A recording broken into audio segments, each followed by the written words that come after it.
This ABC 15 Flash Briefing is sponsored by Sanderson Ford. Straight up.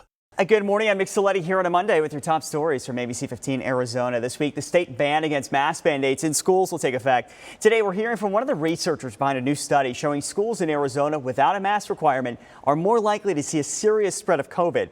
Researchers looking at data from hundreds of schools in Maricopa and Pima counties during the first 8 months of the year. The study shows the odds of an outbreak were 3.5 times higher in schools without a mandate.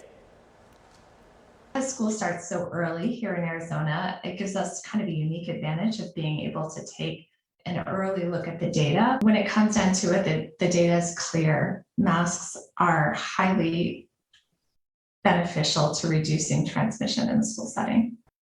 Well, the state law blocking mask mandates begins Wednesday. A judge is currently considering whether this law is constitutional.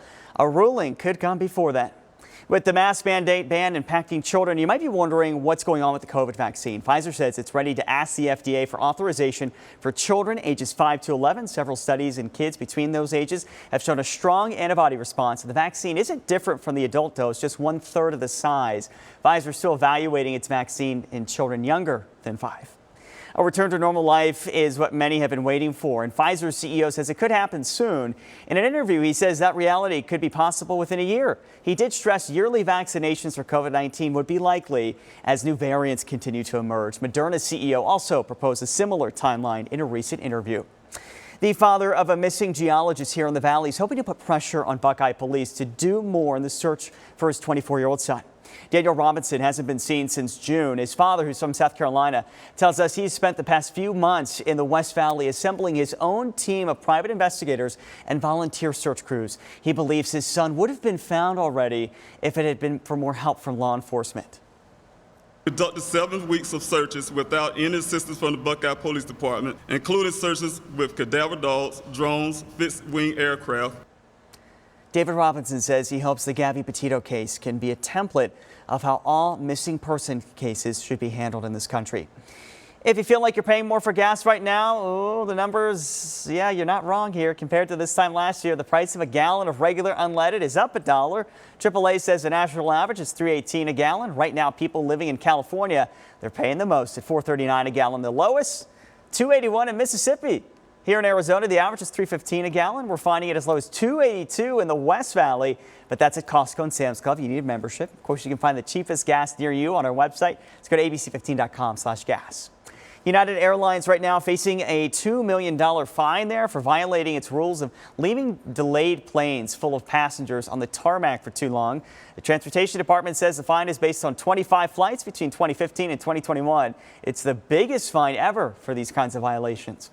Health experts are concerned about a recent salmonella outbreak nationwide. Right now, it hasn't been tied to a specific source, but nearly 300 people in around 30 states have gotten sick. Currently, no cases here in Arizona.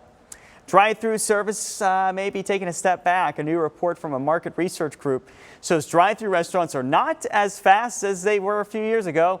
People were waiting 25 seconds longer than they did last year. According to Accuracy, yeah, they're also down 87% last year. 85% was the rate.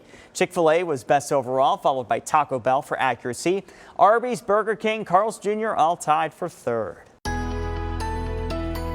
Tracking your most accurate forecast on this Monday morning. Good morning, everyone. I'm meteorologist Jorge Torres. We're still talking about the opportunity for showers and storms across the state today, mainly in the morning. Notice how Futurecast by noon shows the potential for lingering showers, mainly up around the Four Corners area in the Navajo Nation and across eastern Arizona, too. And by 5, we could see some wraparound moisture producing storms there in Coconino County, just to the west of Flagstaff, and even in portions of Yavapai County, too, in places like Sedona, for example. And then we'll begin to gradually dry out later on tonight. So today, highs in the 60s up in Flagstaff, Heber, and Show Low, too. 70s in Payson, Sedona, and Prescott. From the valley to the south, highs in the upper 80s and 90s as you head farther to the west. So here's your 7-day forecast. We go from 88 today back to the lower 90s on Tuesday. Then we're back into the 80s by Wednesday, and for the end of monsoon season, which is this Thursday, chance for showers that day at 40%. Then back in the 90s for the first day of the state fair.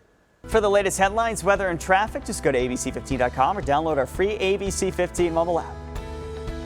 This ABC 15 Flash Briefing is sponsored by Sanderson Ford. Straight up.